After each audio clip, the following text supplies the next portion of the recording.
And the guiding principles, the last one is that we need to be profitable. And it's purposely placed last because we think if we do all the other things right, that the profitability will come.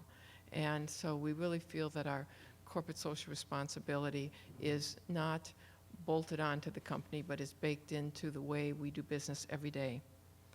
We have a corporate social responsibility mission that says that in order for us to be a great and enduring company, that we really need to champion business practices that produce social and environmental and economic benefits for the communities where we operate. And that's just not the retail communities, but also the sourcing communities. Today, when I talk about social responsibility, I'm going to focus on the area of coffee because it's really where we have most of our, it's most relevant to this particular conference, but in actuality, it's really woven throughout the business. But before I move into that, I want to tell you a story that lets you understand maybe why this is such an important piece for our whole business. When Howard Schultz purchased the company, he changed it from a company that was a whole bean coffee company. We used to sell the coffee beans and give away the beverages. We've changed that model now.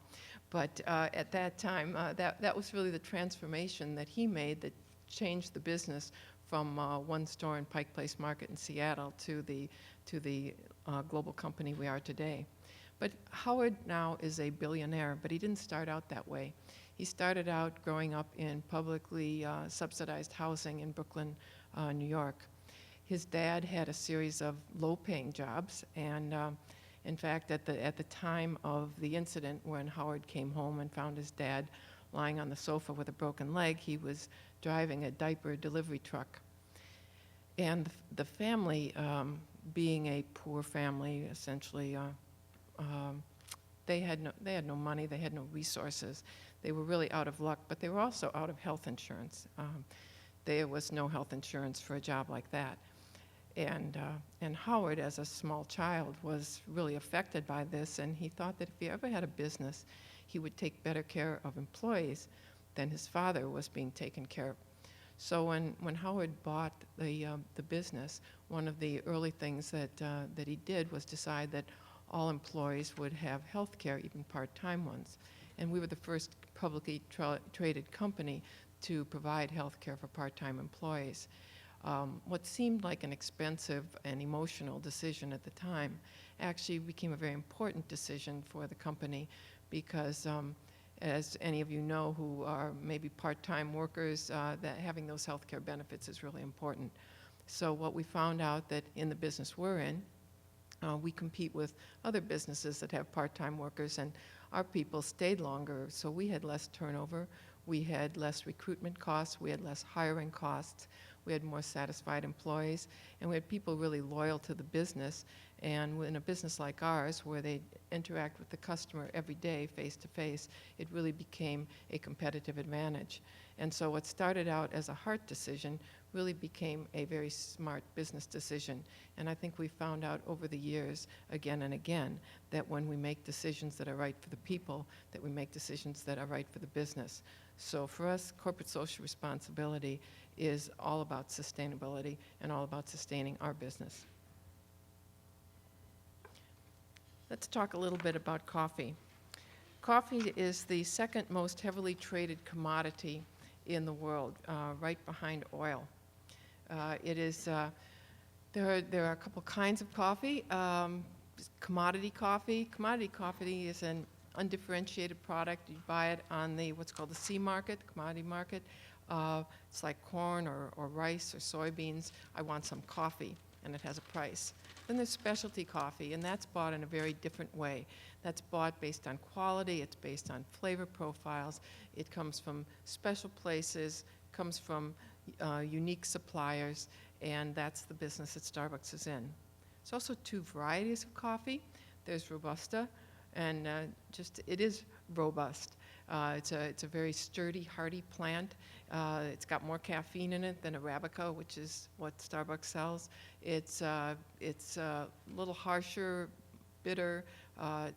not a product that we offer, but it is, and it often aligns mostly with the commodity market.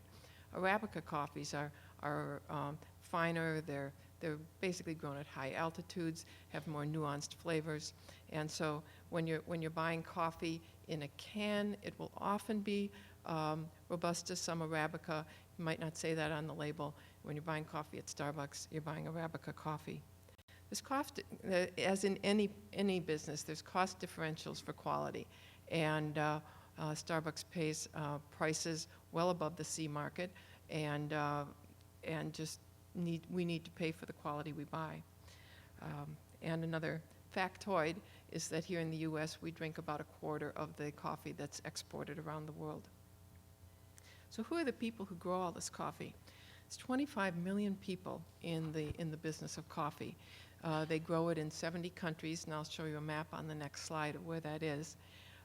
But about more than 50% of it is grown on small farms, and when we're talking small farms, it's less than 5 hectares. A hectare is about 2.5 acres. So these are relatively small farms, and some are much smaller than 5 hectares. Some of them are almost backyards.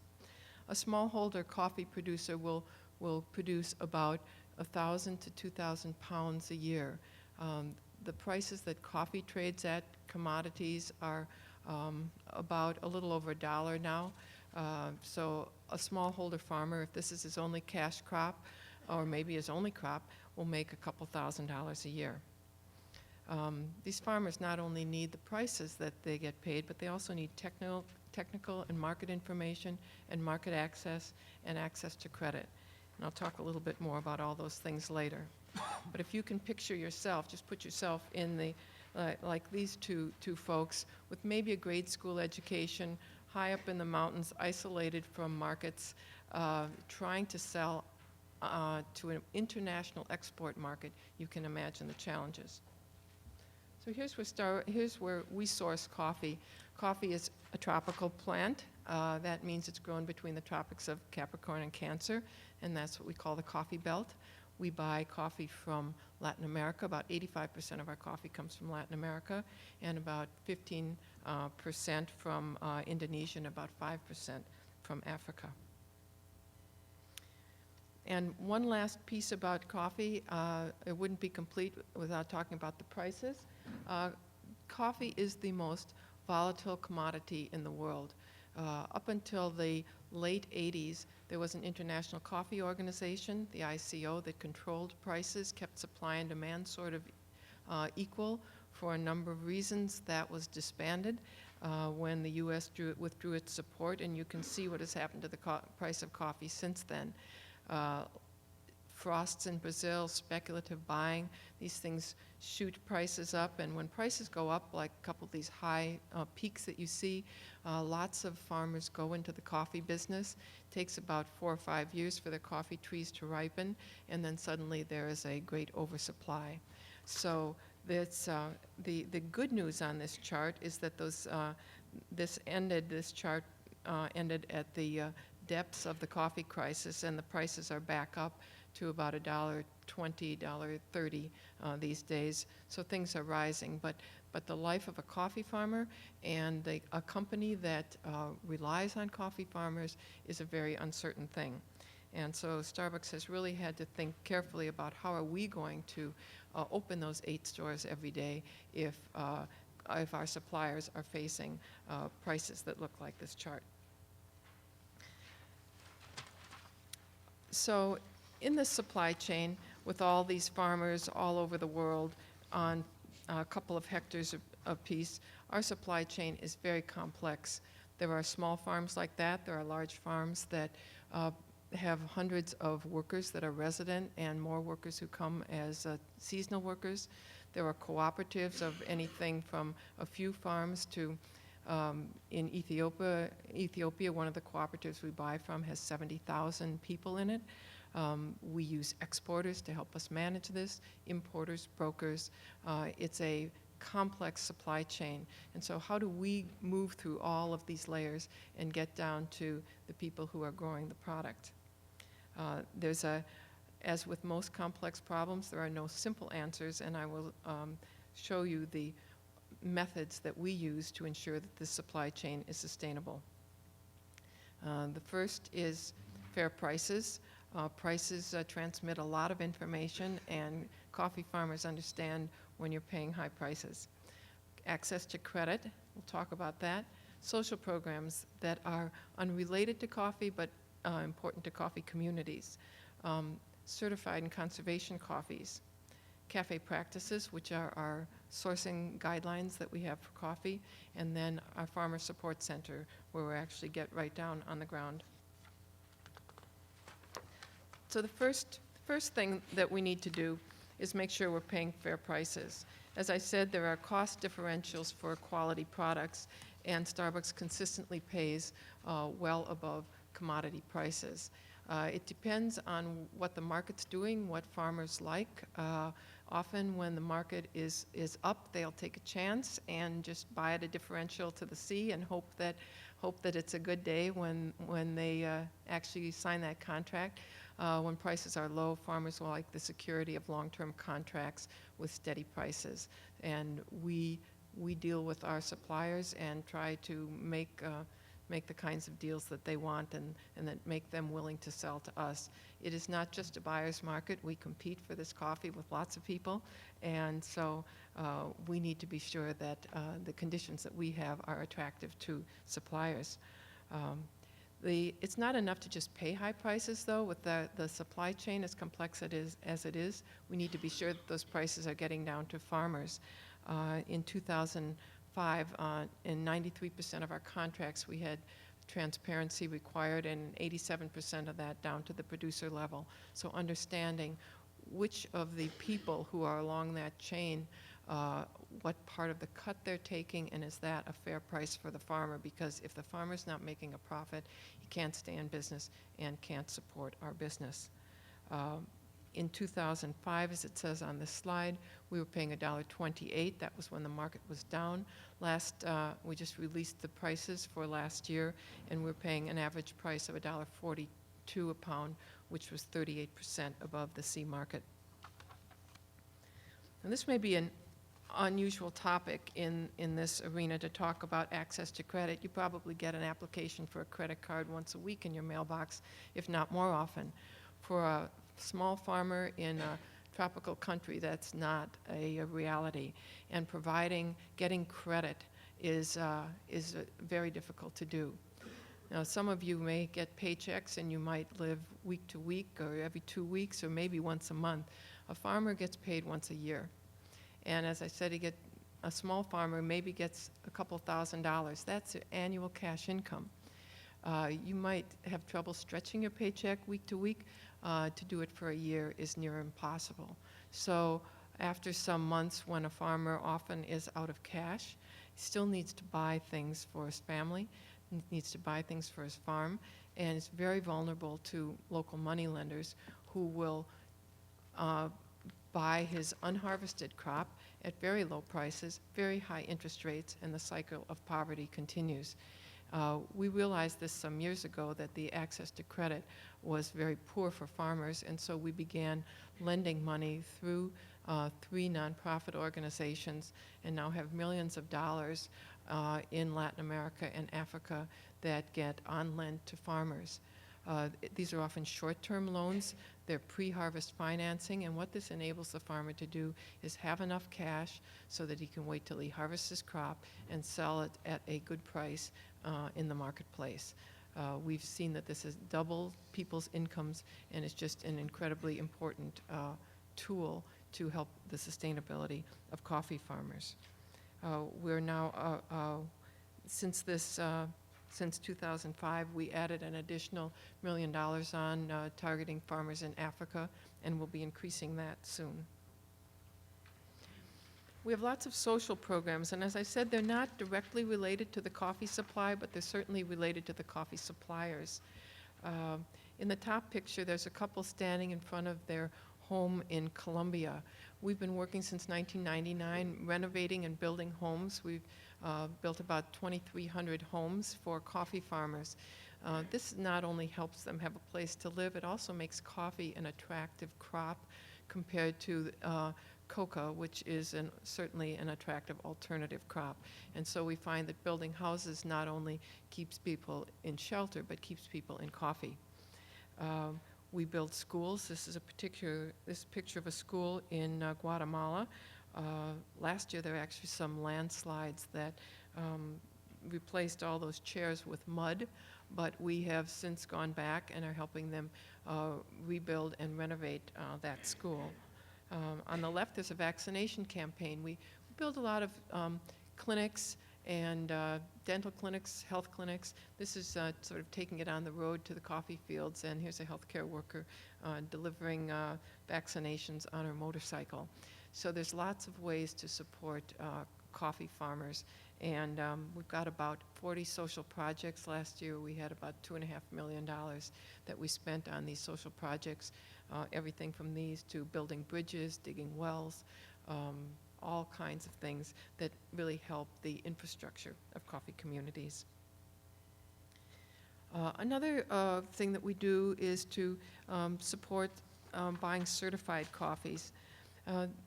These coffees are sort of complementary to the work that we do, and they're not so much about the way we buy coffee, but about the way we sell coffee. And the certified coffees, so fair trade, shade, and organic, are more about the way what our customers would like to see, than about the way we buy. We have a more holistic way of purchasing, which I'll talk about in a moment. That said, we're the largest purchaser of fair trade coffee in North America. Last year we bought 18 million pounds, which is about almost a fifth of the global exports of fair trade coffee, so we're an important player in that arena. Also shade-grown coffee, which speaks to the importance of protecting the environment and having coffee, which is a traditional understory crop in forests, that we value the forests that they grow in, and organic coffees that really are about, at least in the coffee world, about sustaining the land and making a more healthy environment for the people who are growing the coffee. We realized about 5 years ago, though, that these approaches, as important as they were, are perhaps not, we were not going to be able to scale this. We had a number of projects in different countries, working with Conservation International, and we couldn't get to all the places we wanted to be. And we said, if we're truly going to be sustainable, we need, as a company, to have a more holistic method of doing this.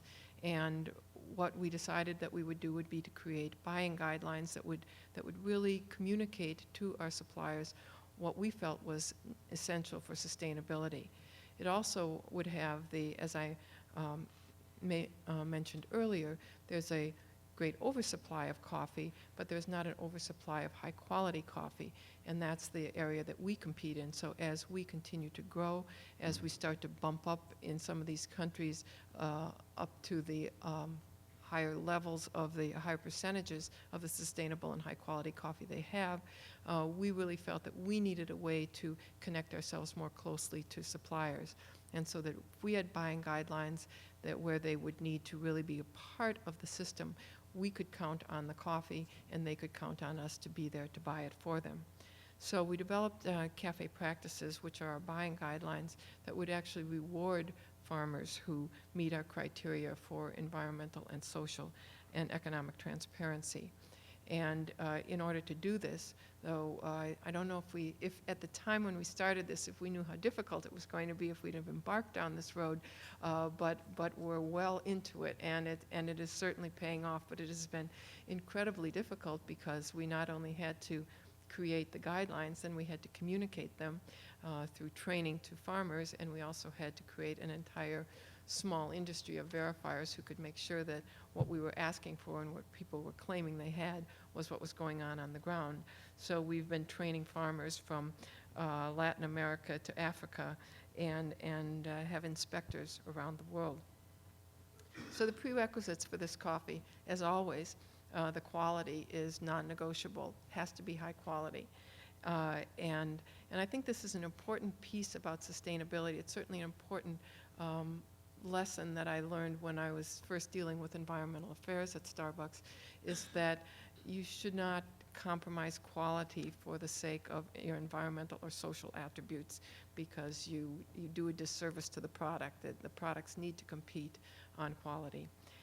We also needed that economic transparency that I talked about, so people need to agree to provide that, and getting our exporters to open their books and show us what percentage of the profit they were taking were interesting conversations that we've gotten past.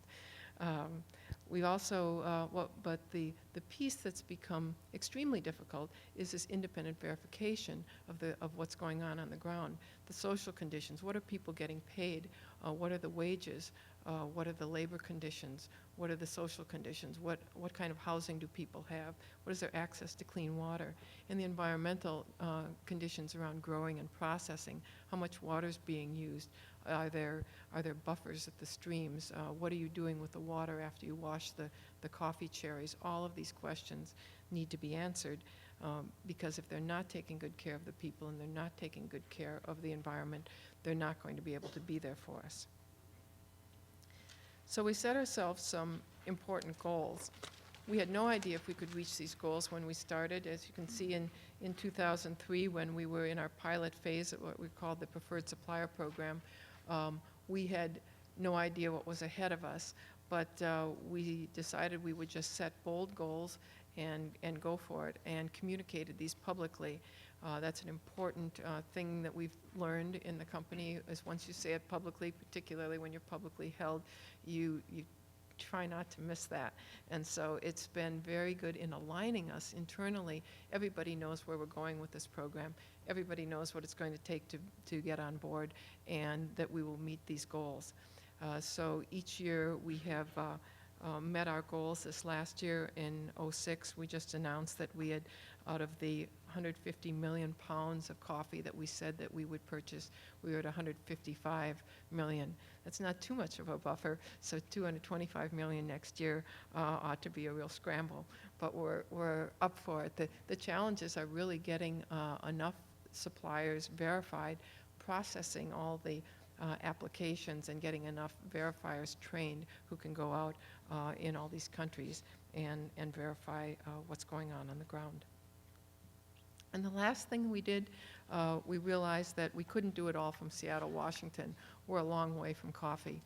And so we opened up a farmer support center in San Jose, Costa Rica in 2004, and really have people on the ground. And what they can do is to help farmers with best practices. One of the things that we've learned as we have implemented CAFE practices around the world, we get to see who's doing things best, who's got the most innovative systems for reducing water consumption, who has the best way of handling compost, what are the drying methods, can we use more solar? So there's all these things that we're learning. We're becoming sort of a repository of best practices, and then we can communicate this to farmers. We can help them improve their crop quality. We also have found that most coffee growers never taste their product. They don't roast it, they don't cup it, they don't know what it tastes like, and so when we say, oh, that tastes peanutty, or that has ferment, they have no idea what we're talking about. So in the Farmer Support Center, we have a cupping lab where farmers can bring their coffee in, we can roast it and cup it with them and have them understand what our quality and our preferences are. And so this is also the office that is implementing CAFE practices and managing the relationships that we have with farmers. We will soon be opening offices, other such offices around the world to help manage and provide this information to farmers. So as you can see, the issue of providing a sustainable supply chain for coffee farmers is not a simple one, and it takes many, many people. So why do we do this? As I said earlier, the future of our business depends on the sustainability of the farmers. So we are definitely a business. We are definitely interested in being around tomorrow. And so this is about ensuring the sustainability of our retail business. And to do that, we need to ensure the sustainability of producers. We also appreciate the leadership role we have. we're the largest of the specialty coffee companies, and so what we do makes a difference. And in this role, as we set out on this path, we can demonstrate to people that being sustainable and caring about these communities is good business. And we hope that that will position Starbucks as a brand of choice for consumers, so that as they walk down the street when they're making choices about what kind of coffee they're going to buy, they'll come to Starbucks because they know the way we treat our people, both in our retail communities and in origin countries. So that is my presentation, and I think we're holding questions till the end of the session, and so I'll be happy to answer them then. Thank you.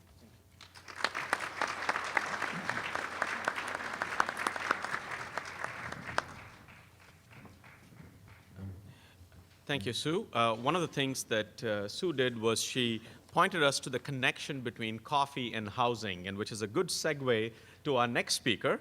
Our next speaker is Israel Moreno Barcelo. He's general manager at CEMEX in the division called Patrimonio Hoy. I hope I pronounced it right. This is, the way I heard about CEMEX and this initiative is from a book that was published a couple of years ago by Professor C.K. Prahlad called Fortune at the Bottom of the Pyramid. And this is one of the things that's very interesting as far as CEMEX. There are various versions of CEMEX's best practices that are talked about, and this is particularly pertinent. Israel is general manager in charge of Patrimonio Hoy. It's an initiative of CEMEX designed to improve the quality of life for low-income families through housing. It offers accessible savings and credit system with technical advisory services, which allows families to increase the quality and reduce the cost and time necessary to build their homes. So without further ado, let me welcome Israel.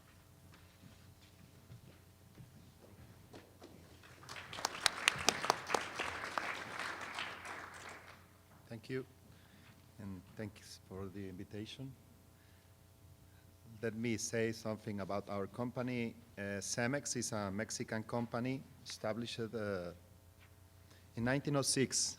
Our mission is to serve the global building needs of our customers and build value for our stakeholders, obviously, by becoming the world's most efficient and profitable building solutions company.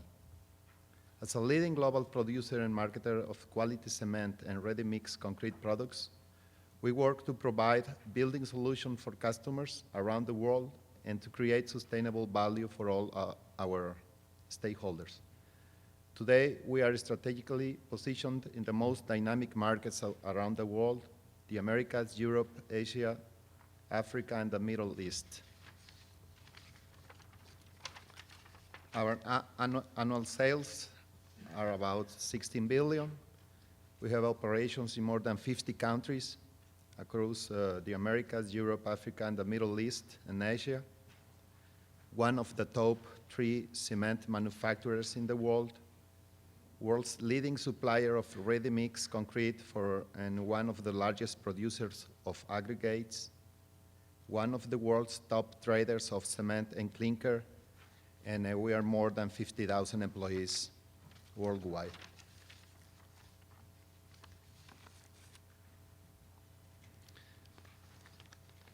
We are committed with developing the low-income segment or sector. And that is based on our social responsibility. Fundamental element in CEMEX Mexico philosophy has at its primary goal the creation of value through building social capital. And this is achieved through the development of programs which contribute to improve the quality of life of the communities where we are operating, especially our manufacturing plants of cement and the ready-mix. The lines of action in social responsibility includes the commitment to the environment, the commitment towards the community, support low-income communities, support education, and small and medium-sized businesses. And this is very important on the globalization context because it is demanding from all the companies to be highly competitive. We have to involve the small and the middle-sized companies because they are very important components of the productive process which impacts the worldwide economy. That's why CEMEX wants to all members of their supply chain to have established social responsible practices. This way, we will know for sure that they not only have quality standards and policies, but also social responsibility programs that will ensure their sustainability in the time and improve their productivity. But why on small and middle-sized companies? The small and middle-sized companies are key components of Mexico exports. They represent only 90% of industrial companies in Latin America. In 2005, they represented 64% of the total source of employment. They contribute to the gross national product growth, the development of new markets, and usually they are more innovative than big corporations. That's why we are there. But which are the tangible benefits for these kind of companies to join this program with CEMEX? The establishment of a managerial system with social responsibility standards would help the small and middle-sized companies to considerably improve their competitiveness, productivity, and market access. To develop sustainable business in the long term and as part of the supply chain of bigger companies, economic strengthening through cost reduction, improvements in both productivity and product service quality, and strengthening of community and social relation. But we have a very good example about how a large company can relate with one of the main segments, not only the small and middle-sized company. We realized 8 years ago that we are not serving the whole chain in our process, in Mexico specifically. And we made a decision on going deepest in the chain and going to the end user directly.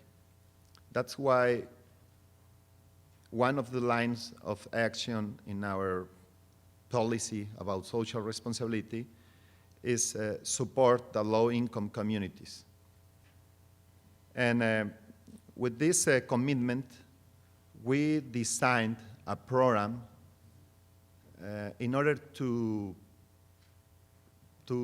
provide solutions for the large problematic that these families are facing daily. And the program that we developed, we called Patrimonio Hoy, that it means about patrimony. It's how do you access quickly the manner or the way for living better in your house specifically, but also in the education side for these families. And we are serving the very low income sector about this program. This program, very specific